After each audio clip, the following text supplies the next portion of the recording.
Europe 1, Emmanuel Faux. Good evening, Christian Allard. Bonsoir.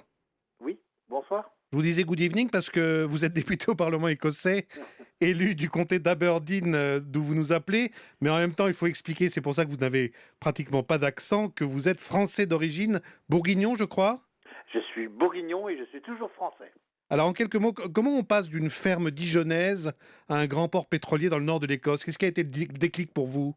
Oh, c'est par hasard, c'est un petit jeune de 20 ans, il y a une trentaine d'années, a décidé de voir un peu du pays.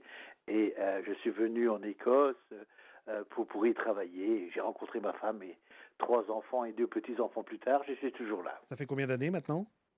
30 ans. Bon, alors vous êtes membre aussi du Scottish National Party qui appelle à voter oui demain lors de ce référendum sur l'indépendance. Christian Allard, de votre point de vue, qu'est-ce qui ne va pas dans votre union avec l'Angleterre pour que vous plaidiez comme ça pour une rupture après 307 ans au sein du Royaume-Uni? Oui, disons que ce n'est pas une rupture et nous ne plaidons pas, c'est simplement une autodétermination du peuple écossais. Le peuple écossais, nous avions eu un référendum en 1979 pour l'autonomie, où le peuple écossais avait répondu oui. Malheureusement, le gouvernement à Londres, à l'époque, a refusé de l'accepter. En 97, nous avons eu un deuxième référendum pour l'autonomie. Là, j'ai voté oui. À 75%, les Écossais ont voté oui. Et nous avons eu ce Parlement écossais où je siège maintenant. Et maintenant, nous voulons aller à l'étape supérieure qui est l'indépendance pour avoir tous les pouvoirs qu'il reste à Londres. Il reste quelques pouvoirs à Londres et nous voulons les rapatrier sur Édimbourg, au Parlement d'Édimbourg. Ben voilà, vous dites que ce n'est pas une rupture, mais quand même, il peut y avoir demain soir, vendredi matin, un nouveau pays qui va naître au cœur de l'Europe.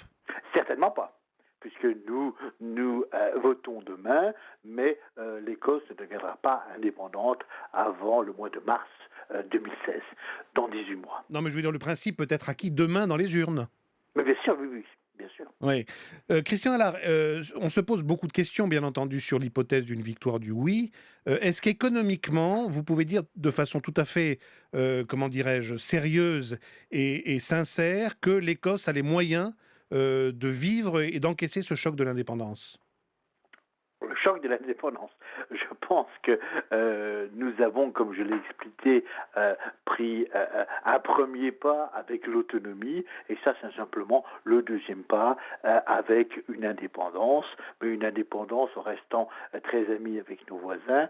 Donc je ne pense pas qu'il y aura autant de chocs qu'il y a eu en 97. En 97, certains avaient prévu qu'il y aurait un grand choc. Il n'y a pas eu de choc du tout, et je pense que la même chose se passerait ici, particulièrement avec les 18 mois de négociations qui seront assez faciles. Je pense que ça posera aucun problème. Au niveau de la richesse du pays, nous sommes dans les 20e pays les plus riches du monde, donc ça ne posera aucun problème.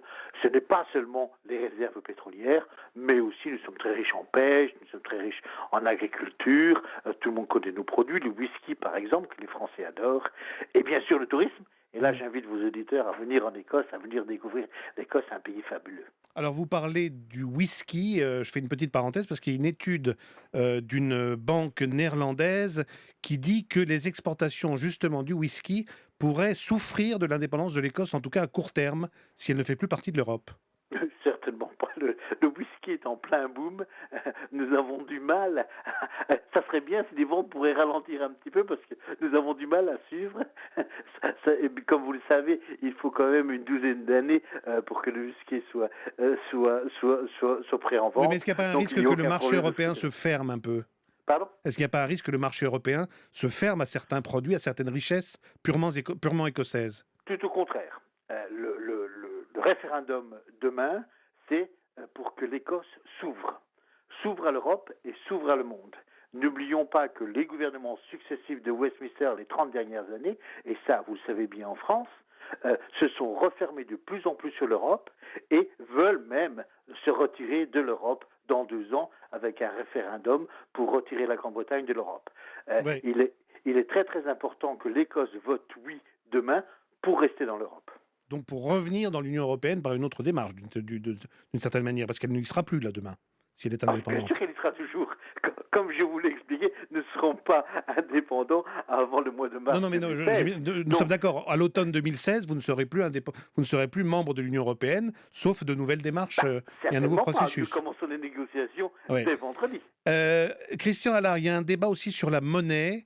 En cas d'indépendance, est-ce que vous êtes partisan de garder la livre sterling, donc aux côtés du Royaume-Uni, ou est-ce que vous plaideriez pour une entrée de l'Écosse dans la zone euro? Non, nous gardons le livre sterling, qui est tout à fait normal, puisqu'un livre sterling, comme le nom l'indique, vient de la ville de Sterling, et c'est bien sûr autant la monnaie écossaise que c'est la monnaie britannique. Nous avons nos propres billets, nous avons toujours imprimé nos propres billets, et c'est la monnaie que nous garderons. Bon, dernier mot, dernières impressions à quelques heures du vote. Les derniers sondages, vous l'avez vu, indiquent plutôt une remontée du non. Vous croyez toujours à une victoire du oui? C'est très possible. Pourquoi? Parce que nous avons quelque chose de fantastique qui s'est passé, un mouvement populaire qui est inimaginable.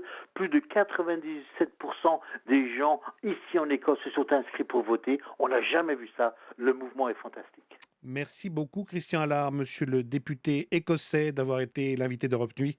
Et bon Merci. référendum.